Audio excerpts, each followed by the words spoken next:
ফের বিভিন্ন দেশের উপর শুল্কের বোঝা চাপানোর চেষ্টা করছে যুক্তরাষ্ট্র।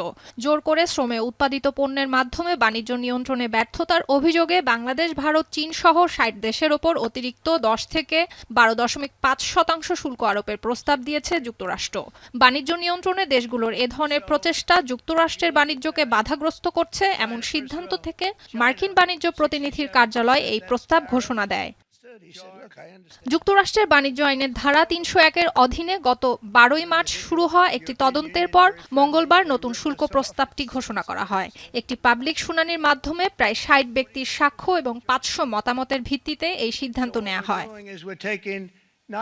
প্রস্তাবটি এমন এক সময়ে প্রকাশ হলো যখন ট্রাম্প প্রশাসন জরুরি শুল্ক ব্যবস্থা আবার চালু করতে চায়, যা গেল ফেব্রুয়ারিতে মার্কিন সুপ্রিম কোর্ট আন্তর্জাতিক জরুরি অর্থনৈতিক ক্ষমতা আইন বলে বাতিল করে দেয়। এছাড়া ২০ ফেব্রুয়ারি ট্রাম্প প্রশাসনের আরোপিত ১০% অস্থায়ী শুল্কের মেয়াদ ২৪ জুলাই শেষ হবে।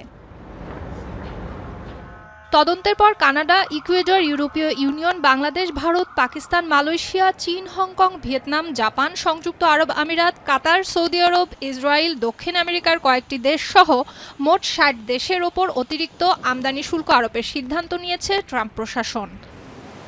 ইউএসটিআর এর তথ্যমতে জোর করে শ্রমে উৎপাদন চালানোর কারণে তারা কানাডা, ইকুয়েডর, ইউরোপীয় Union, Indonesia, Mexico, Pakistan, Argentina, Bangladesh, Colombia, El Salvador, Guatemala, Indonesia, Malaysia, Taiwan এবং ব্রিটেন থেকে আমদানির ওপর ১০% শুল্ক আরোপের সিদ্ধান্ত নিয়েছে।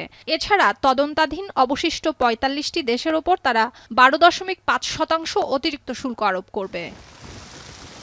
বিজ্ঞপ্তি অনুসারে অতিরিক্ত এই কর খুব শিগগিরই কার্যকর হবে না। ৬ জুলাইয়ের মধ্যে দেশগুলোকে লিখিত মতামত জমা দিতে হবে এবং ৭ জুলাই থেকে প্যানেলে গণশুনানি অনুষ্ঠিত হবে। এতে করে কার্যকর হওয়ার আগে প্রস্তাবে পরিবর্তনও আসতে পারে। এক বিবৃতিতে মার্কিন বাণিজ্য প্রতিনিধি জেমিসন গ্রিয়ার জানান, জোর করে শ্রমে তৈরি পণ্যের আমদানি মোকাবেলায় যুক্তরাষ্ট্রের বাণিজ্য অংশীদারদের ব্যর্থতা অগ্রহণযোগ্য। এতে করে মার্কিন শ্রমিকরা বিশ্বব্যাপী অসম প্রতিযোগিতার মুখোমুখি হচ্ছে।